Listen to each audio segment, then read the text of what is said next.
ដឹកនាំប្រទេស47ឆ្នាំធ្វើឲ្យសម្ដេចតេជោស្គាល់ស្ទើរគ្រប់រសជាតិនៃបញ្ហារបស់ជាតិប្រជាជនបញ្ហាតំបន់និងអន្តរជាតិ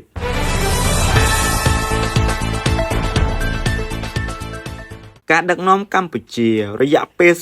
47ឆ្នាំរបស់សម្ដេចតេជោ ហ៊ុន សែនដែលបានមកនៅសន្តិភាពការរួបរวมជាតិនិងការអភិវឌ្ឍដូចសពថ្ងៃគឺជាលទ្ធផលដែលបានមកផ្ដល់ជូនប្រជាពលរដ្ឋទូទាំងប្រទេសហើយប្រជាជនទូទាំងប្រទេសក៏បានផ្ដល់នូវសេចក្តីទុកចិត្តគោរពស្រឡាញ់ការគ្រប់គ្រងជូនសម្ដេចនិងគណៈបកប្រជាជនចំពោះការដឹកនាំជាតិសម្ដេចតេជោ ហ៊ុន សែនប្រធានព្រឹទ្ធសភាយប់ថ្ងៃទី13មករាបានបង្ហោះសារបញ្ជាក់ពីខួប41ឆ្នាំចូលកាន់តំណែងនាយករដ្ឋមន្ត្រីដែលកាលនោះមានវ័យត្រឹម32ឆ្នាំប៉ុណ្ណោះសម្ដេចតេជោបានបង្ហោះសារយ៉ាងដូចនេះថាស្ទើរតែភ្លេចថ្ងៃនេះគឺជាខួបលើកទី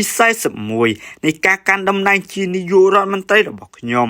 14មករាឆ្នាំ1985 14មករាឆ្នាំ2026ដែលពេលនោះជានាយករដ្ឋមន្ត្រីដែលមានវ័យក្មេងជាងគេក្នុងពិភពលោកក្នុងវ័យ32ឆ្នាំបន្ទាប់ពីកាន់តំណែងជារដ្ឋមន្ត្រីការបរទេសខែមករាឆ្នាំ1979ក្នុងវ័យ27ឆ្នាំខែតុលាឆ្នាំ1981ក្នុងវ័យ29ឆ្នាំសម្ដេចតេជោគូបញ្ជាក់ថារយៈពេលបំពេញការងារក្នុងរាជរដ្ឋាភិបាលរយៈពេលជាង44ឆ្នាំនិងនៅព្រឹទ្ធសភាជិត3ឆ្នាំស្របជាង47ឆ្នាំធ្វើឲ្យសម្ដេចស្គាល់ស្ទើរគ្រប់រសជាតិនៃបញ្ហារបស់ជាតិនិងប្រជាជនដូចជាបញ្ហាតំបន់និងអន្តរជាតិ